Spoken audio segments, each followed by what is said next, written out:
వాస్తవానికి ఈ మధ్య కాలంలో జూనియర్ ఎన్టీఆర్ టార్గెట్‌గా సోషల్ మీడియాలో కొన్నైతే భలే ట్రెండ్ అవుతూ ఉంటాయి. జూనియర్ ఎన్టీఆర్ టార్గెట్‌గా మరి ఇదేమన్నా గనుక జనరల్‌గా ఒక ఆర్గనైజ్డ్‌గా నడుస్తదా? లేకపోతే ఎవరికి వాళ్ళు టార్గెట్ చేసి ఇదంతా నడిపిస్తారో తెలియదు గానీ, పైపెచ్చు తనేమి రాజకీయాల్లో లేరు. రాజకీయాలకేమీ సంబంధం లేదు. సినిమాలేదో చేసుకుంటూ పోతూ ఉన్నారు. ఎక్కడా పెద్దగా రాజకీయ అంశాల మీద కూడా స్పందించరు. కానీ ఎందుకో తను పెద్దగా టార్గెట్ అవుతూ ఉన్నారు ఈ మధ్య కాలంలో. ఏ సినిమా రిలీజ్ అయినా టార్గెట్ అవుతారు. ఇప్పుడు సినిమా రిలీజ్ కాదు. సినిమా షూటింగ్ అప్పుడే టార్గెట్ అయ్యారు. జూనియర్ ఎన్టీఆర్, ప్రశాంత్ నీల్ ఇద్దరి డైరెక్షన్‌లో ఒక సినిమా నడుస్తూ ఉందట. స్టార్ట్ అయింది గదా! దానికేం పేరు పెట్టలేదు గానీ, జూనియర్ ఎన్టీఆర్ ఫ్యాన్స్ అయితే 'డ్రాగన్' అని చెప్పి అయితే వాళ్ళు ప్రచారం చేస్తూ ఉన్నారు. అయితే దీనికి సంబంధించిన వార్త ఏంటి ఇప్పుడు?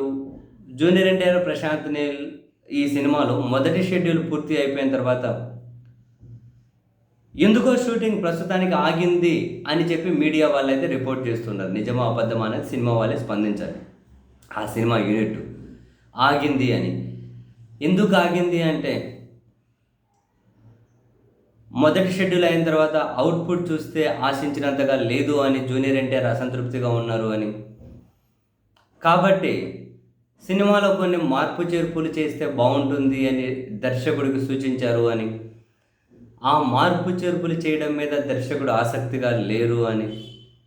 సో, అందుకని చెప్పి నెక్స్ట్ సినిమా షెడ్యూల్ ముందుకెళ్ళట్లేదు అని. ఆ నెక్స్ట్ సినిమా షెడ్యూల్ ముందుకెళ్ళే కంటే ముందే దీనికి ఏదైనా ఒక పరిష్కారం దొరికేంత వరకు సినిమా షూటింగ్ ఆపేస్తే బెటర్ అని మేకర్స్ అనుకోని నిర్ణయం తీసుకున్నారు అని చెప్పి మీడియాలో రిపోర్ట్ చేస్తూ ఉన్నారు. అంటే మొదటి షెడ్యూల్ ఆశించినంత అవుట్‌పుట్ లేదు అని జూనియర్ ఎన్టీఆర్ అసంతృప్తిగా ఉన్నారు అన్నది లైను. నిజమో అబద్ధమో క్లారిటీ లేదు. ఎవరు సినిమా వైపు నుంచి, సినిమా యూనిట్ నుంచి ఎవరు స్పందించలేదు. ఇది లైను. అయిపాయే. ఈ లైన్‌ను పట్టుకొని జూనియర్ ఎన్టీఆర్‌ని హైట్ మీద దారుణంగా ట్రోల్ చేస్తూ ఉన్నారు.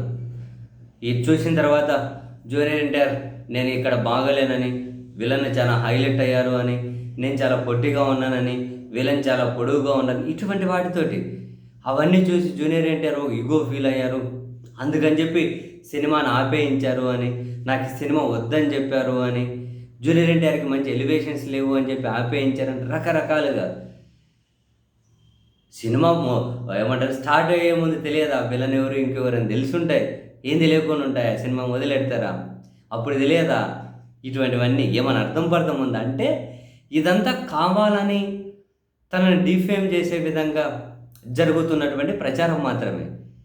ఖచ్చితంగా తనని డిఫేమ్ చేసే విధంగా జరుగుతున్నటువంటి ప్రచారం.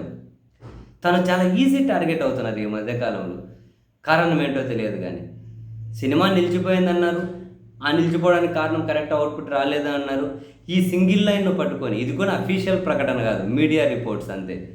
ఈ సింగిల్ లైన్‌ను పట్టుకొని, ఈ కాంటెక్స్ట్‌ను పట్టుకొని విచ్చలవిడిగా జగన్మోహన్ రెడ్డి సారీ ఈ జూనియర్ ఎన్టీఆర్‌ని తీసుకొనొచ్చేసి మధ్యలో వాళ్ళ తల్లిగారిని తీసుకొస్తారు. ఆయన హైట్‌ని తీసుకొస్తారు. ఆయన పర్సనాలిటీని తీసుకొస్తారు. ఏందిలే బాబోయ్!